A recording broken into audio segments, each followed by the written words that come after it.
Hey, welcome to Salon Talks. I'm Andrew O'Hara, Executive Editor of Salon. Joining me today is Salon Senior Political Writer Amanda Marcotte. Amanda, it's so great to see you here in New York. We never get to hang out. However, we're not just hanging out today. It's a pretty newsworthy occasion. In case you guys haven't heard, Robert Mueller's report was delivered first, haha, funny, right? First to Congress and then to the entire world yesterday. And although it was redacted, and I know you expressed a lot of caution about it, I think one thing we can say in fairness is we got to see a heck of a lot of it. Right? Yeah, I expected, Bill Barr was, I'll just say, dishonest about a lot of things, but he wasn't dishonest about the fact that it was redacted in a way that was not as bad as I thought it was going to be. I do want to talk later about what I think is Bill Barr's either maddening or clever or perhaps both handling of this situation, but I would agree that in fact the redactions were relatively light. Yeah. One of the things that was, and I could see through a lot of them too. The funny one was when they clearly redacted information about Roger Stone, and it was like, how much imagination did you need to figure out like Roger Stone Jr. fits exactly into that little black spot? But generally speaking, Amanda, what's your reaction to the report? So what was interesting is, unfortunately I spent quite a bit of time reading it yesterday.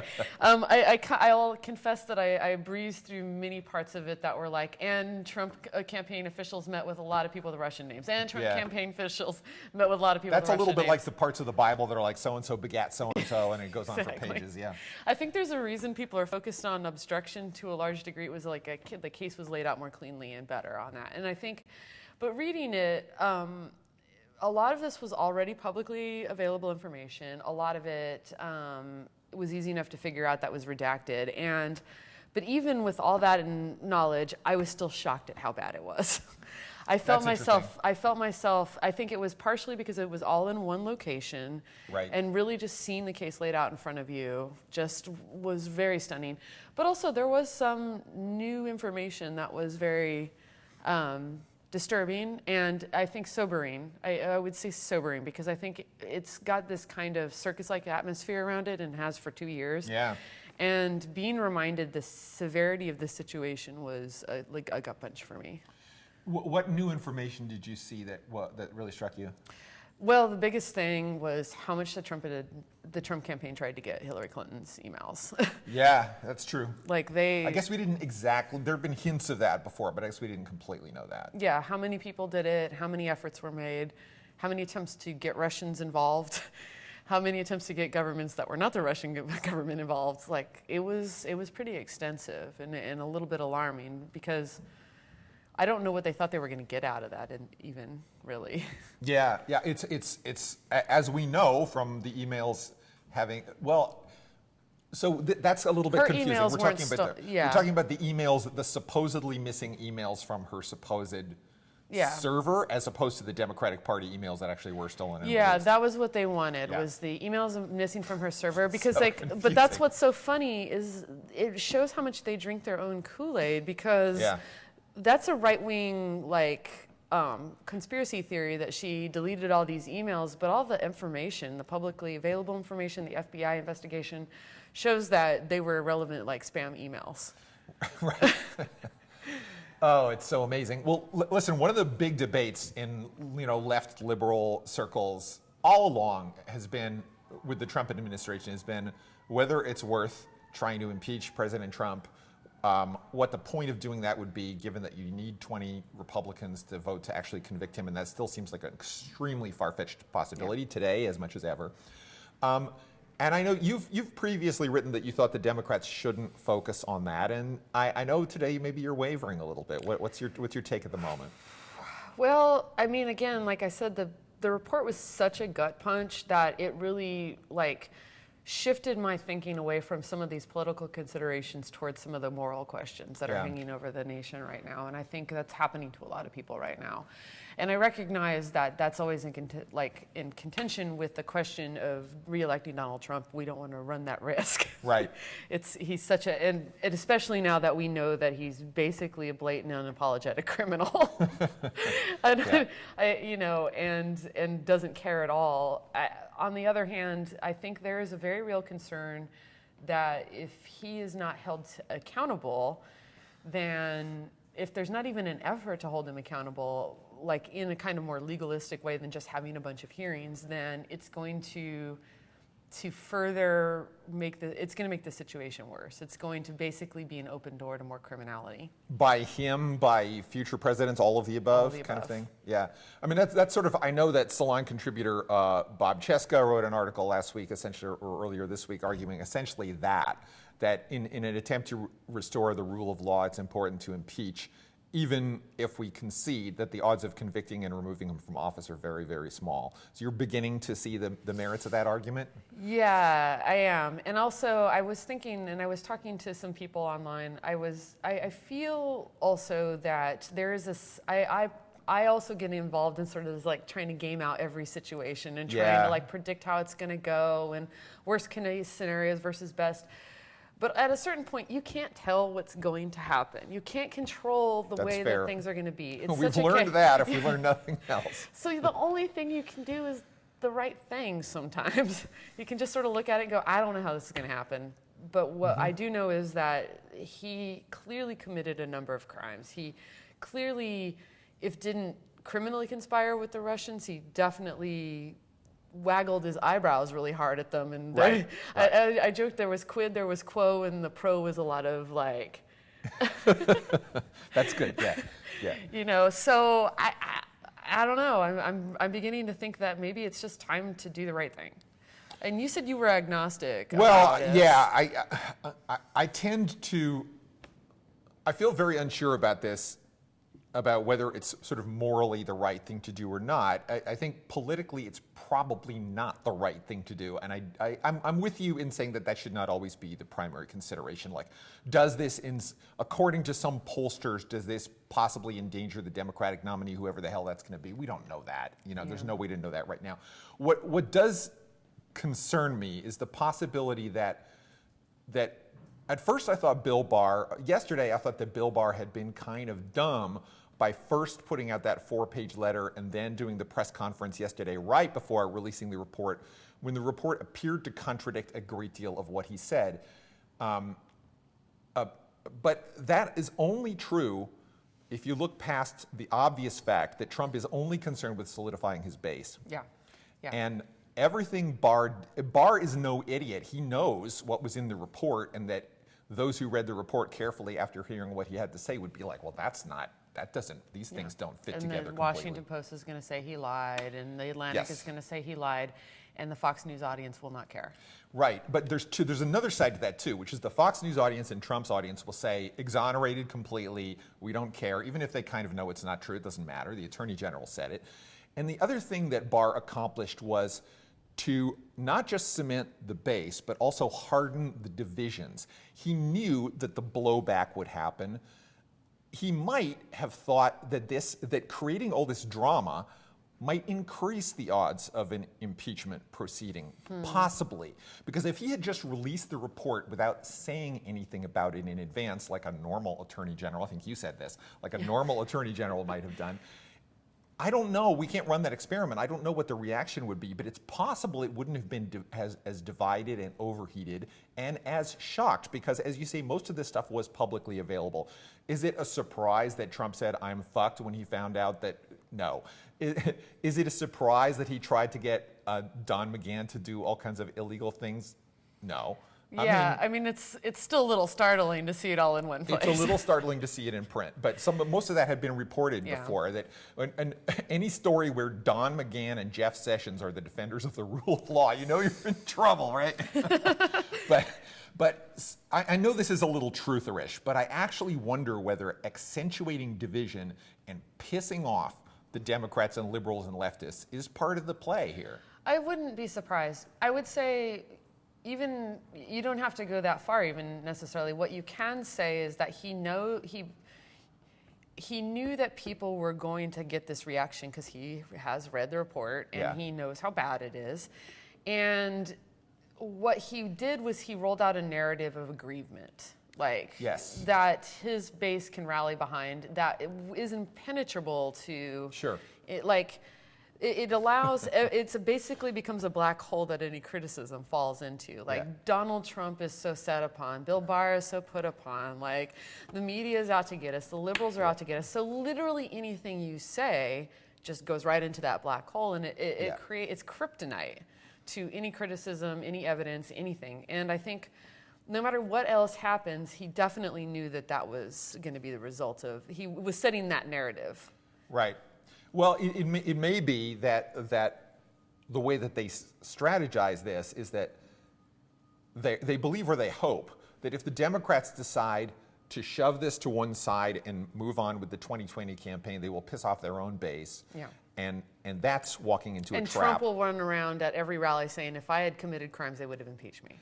Right. So that's one version of the trap. Yeah. And then you could also argue that, okay, if they decide to push for an impeachment, despite the fact that there's not a clear indictable crime presented, that's also walking into a trap, and that can be, presidential harassment, these people won't let it go, it's persecution. So they're kind of betting that either outcome they can play to their advantage. I think that's probably true, right? I think that's true, and I think that the Democrats do have door number 3 that might be available to them, which is to Tell me what that is. To start impeachment hearings, but make them comprehensive. Mm-hmm. Which is to say, it's not just the Mueller report, it's not just the Russians, it's not just the obstruction, it's the tax fraud, it's the campaign finance fraud, it's the Trump University thing, it's the Access Hollywood tape, it's every scandal. The articles of impeachment can be books long. Right. And have a hearing, literally call every single person that's ever touched Donald Trump's life in as a witness, and make this thing last months.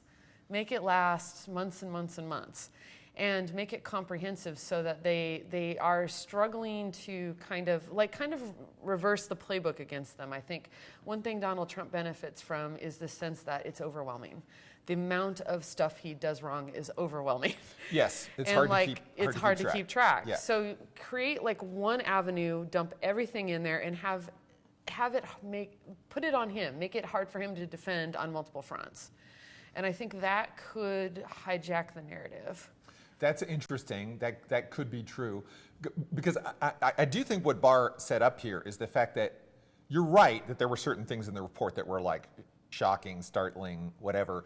But if I had said to you a month ago that I think what Mueller's going to come back with is, well, there were a lot of sleazy contacts with the Russians, but it doesn't quite rise to the level of a criminal conspiracy. That's part A. And part B is obstruction of justice looks really bad, but given the complicated legal issues, I'm going to give that to Congress to decide. Yeah. You would have agreed that that was a really likely outcome, right? Yeah, and in fact, I feel like he was stronger on the second point than was initially reported. If you read like between the lines and read through his lawyerly language, he's basically asking Congress to impeach Trump on the second question for sure. I know that Heather Digby Parton made that exact argument today in Salon that this is a roadmap for impeachment. I'll be interested to say, my guess would be that Bob Mueller is such a cautious person that he will not exactly say that when he's called to testify on the Hill. No. He's going to say, well, I just delivered a report and it's up to Congress to decide what to do with it. And if the Democrats were smart, they wouldn't ask him directly. Right. They would just use that time to extract information and not, grandstand or factual information about why certain things are in there or not in there. They or won't whatever. be smart on that. I suspect there will be a lot of grandstanding. Right. I mean, have you heard, because I'm a lot more skeptical in general about the Democratic Party than you are, but I'm willing to give them a little rope here to figure out where they're going to go. We heard certainly from two of the important chairs in the House yesterday, Jerry Nadler and Adam Schiff. I like the fact that Adam Schiff was actually standing in front of his house in Burbank, California to do a press conference. That was amusing. But have you heard anything from the Democrats right now that makes you feel like they know what they're going to do? No, and I think this is a place where I would caution people to remember that it's not even been, right now it's been 24 hours. Yeah. And there's a lot of people in the Democratic caucus and the Democratic decision-making process that have to speak to each other and figure out what they're going to do. This is going to take time. Mm-hmm. Asking Democrats over and over, are you going to impeach now, is not, of course they're going to demur because they're still deciding. Right. And I think that's kind of where a lot of people are at. But I also look at someone like Adam Schiff, and he's a cautious man by nature, and he is like spitting nails. He was really mad, yeah. Yeah, and so I think he's so angry all the time that people forget that that's not who that guy is. But that shows the seriousness and the level of severity of the situation, I think.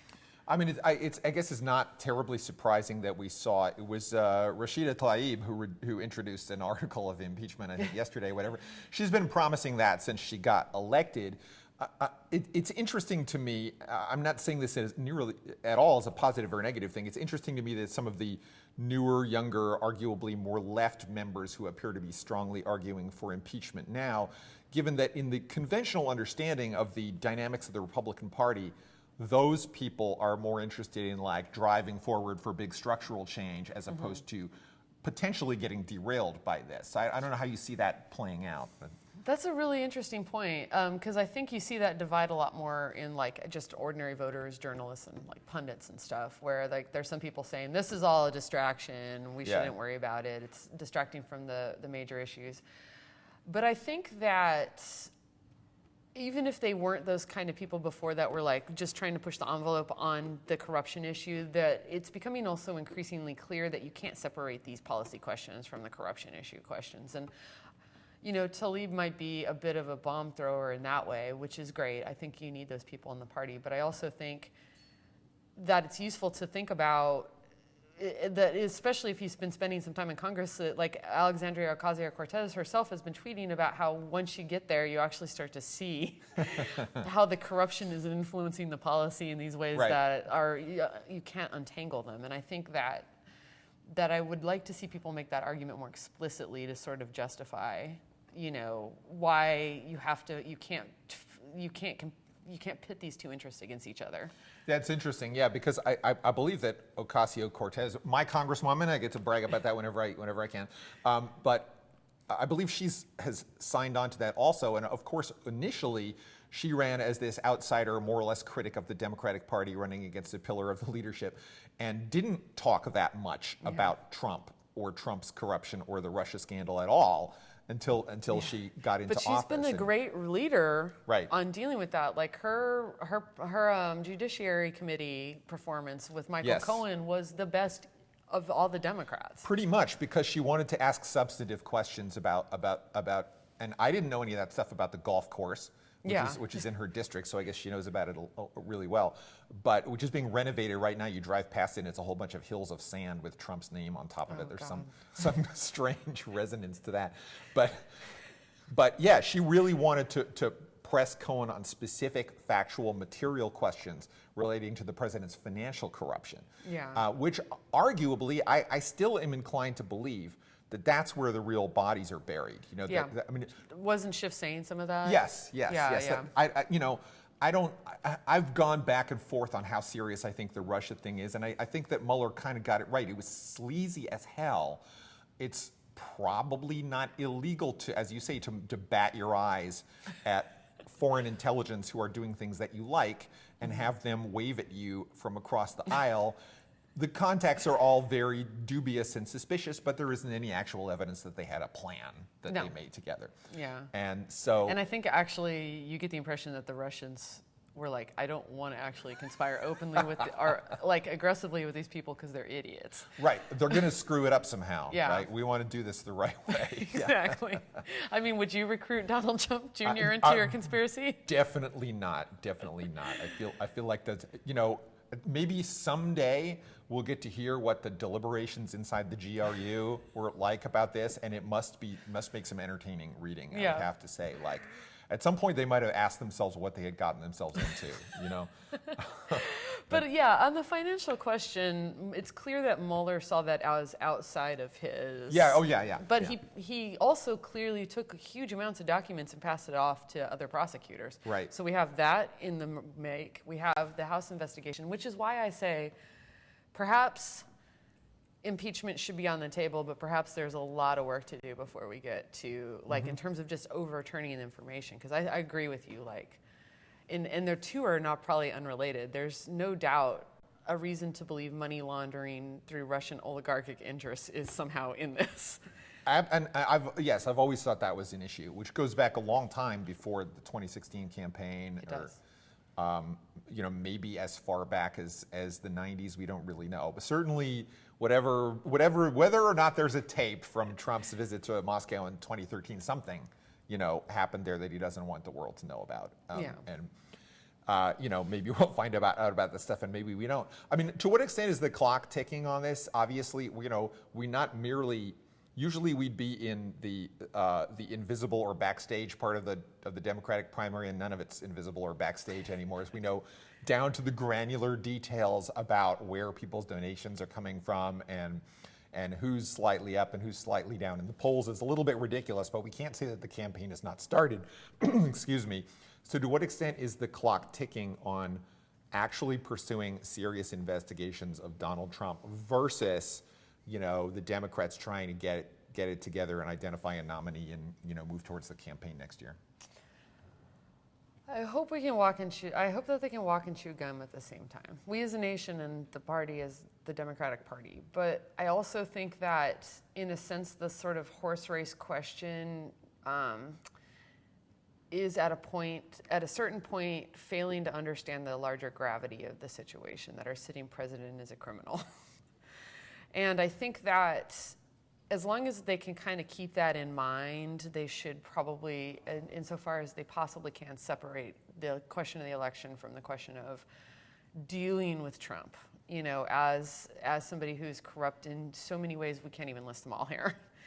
And I hope that the Democratic candidates can run a nice, clean primary where they focus on the issues while the Democrats in the House start pursuing aggressive investigations on all levels. And I think that surprisingly, that's the one advantage, the only single silver lining of the Republicans controlling the Senate is most of the candidates are senators. So in a sense, it's not their problem anyway. That's interesting. Yeah, it's not going to come up for them in the near term.